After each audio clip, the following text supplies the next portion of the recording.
couple of organizations that I've worked with recently where the executive directors have hired resource development people, directors of development, and they've come in and actually not been very successful. They were given, a database of individuals that were existing donors, and they were told to sort of go out and raise more money to hit whatever goal or metrics that the organization set.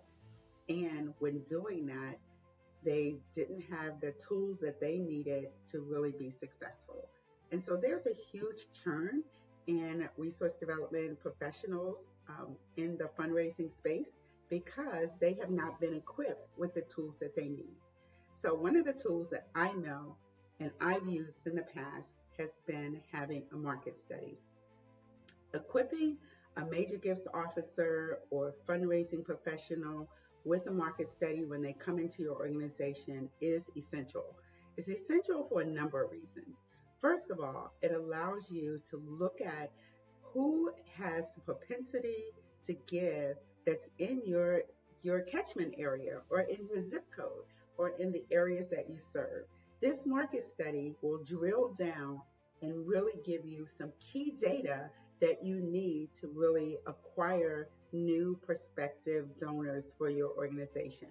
And that is something that's so critical. And we really lean to market studies to really help organizations build out their donor base. And it's really kind of considered an acquisition model, if you would. It really allows you to gather names of individuals that already support causes just like yours, and you can begin to build out a sustainable awareness program to them, helping them to understand who you are and build out profiles for them so you can begin to engage them. The other piece I think that's really critical is having a wealth screen. So say you're an established organization and you have maybe 1,500 to 1,000 individuals that are in your CRM program. And you know how they give, you know when they give, you may even know their birthdays and anniversaries, but you find that you don't have enough information about who they are as individuals. This is where a wealth screening can help.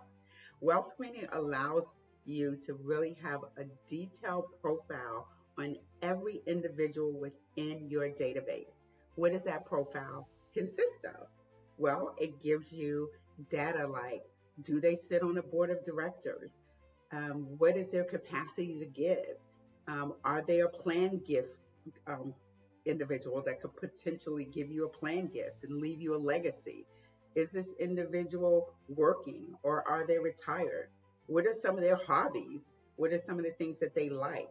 So this gives you as a fundraiser, as a person that's going out as a major gifts officer, information that can help you build out your relationship to really begin to engage that particular prospect or that particular donor because they're coming directly out of your database and you'll get to see their interests. Sometimes we just push out the information, our newsletter, invitations to events, and this person may not ever want to come to an event, but they will tell you through this wealth screening that we do, the things that they like, how they like to be communicated with, and you get to build out this profile to begin to do what?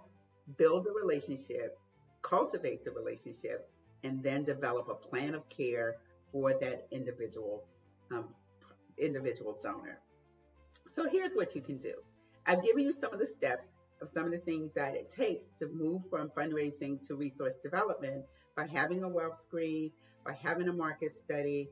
But one of the things that I'd like you to do now is to download the PDF that we have after this video, and it will give you some links to more information about wealth screen, more information about a market study, but more importantly, how we can, in Nonprofit Solutions Matter, help you take your organization to the next level.